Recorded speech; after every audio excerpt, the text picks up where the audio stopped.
छत्रपती संभाजीनगर शहरामध्ये वृद्ध दाम्पत्यांच्या घरावरती चोरट्यांची पाळत असल्याचं धक्कादायक चित्र समोर येत आहे। गेल्या काही दिवसांमध्ये अशा प्रकारच्या घटनांमध्ये सातत्यानं वाढ होताना दिसून येते आणि आता 7व्या चोरीच्या घटनेमुळे नागरिकांमध्ये भीतीचं वातावरण निर्माण झाले।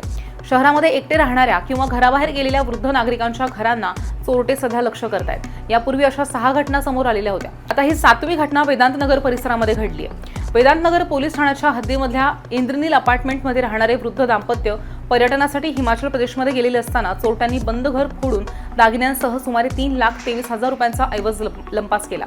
या घटनेमुळे परिसरामध्ये भीतीचं वातावरण निर्माण झाले आणि विशेषतः एकटे राहणाऱ्या वृद्ध नागरिकांमध्ये चिंतेचं वातावरण दिसून येते। आमच्याकडे स्वप्नील दरगुडे म्हणून एक फिर्यादी आले। त्यांनी जे आहे सांगितले की आम्ही जे आहे इंद्रनील अपार्टमेंट वेदांतनगर या ठिकाणी राहतो।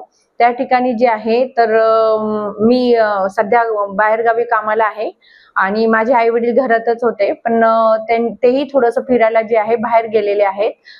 दुपारी 1:30 वाजता ते निघाले आणि त्याच्यानंतर जे आहे तर त्यांच्या घराकडे जे आहे घरफोडी झाली आणि त्याच्यामध्ये म्हणजे सुमारे 5 ते 6 वाजेच्या दरम्यान हे इन्सिडेंट झालेलं आहे।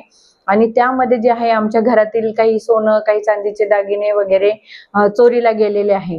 तर त्यावरून आम्ही जी आहे त्यांची फिर्याद घेतलेली आहे, त्यांची तक्रार दाखल केलेली आहे आणि सदर ठिकाणी जे आहे आपण फिंगरप्रिंट तज्ञांना बोलवलं, डॉग युनिटला बोलवलेलं आहे आणि बाकीचे फुटेज वगैरे पण आपण कलेक्ट केलेले आहेत आणि यानुसार जे आहे त्या ठिकाणी त्याची फिर्याद दाखल केल्यानंतर आम्हाला जे घटनास्थळ पंचनामा वगैरे केला त्यामध्ये फिंगरप्रिंट त्यांचे मिळालेले आहेत आणि त्यामध्ये जे आहे पुढील तपास आम्ही करत आहोत आणि जे घरफोडीचे चोर आहेत ते मिळण्याची आम्हाला शक्यता आहे। सदरचे अपार्टमेंट इंद्रनील अपार्टमेंट आहे वेदांतनगरच्या एरियामध्ये जे आहे विकास जैन यांच्या घरापासून थोडंसं पुढे गेल्यानंतर सदरचे अपार्टमेंट आहेत आणि सदरची ही खूप जुनी इमारत आहे।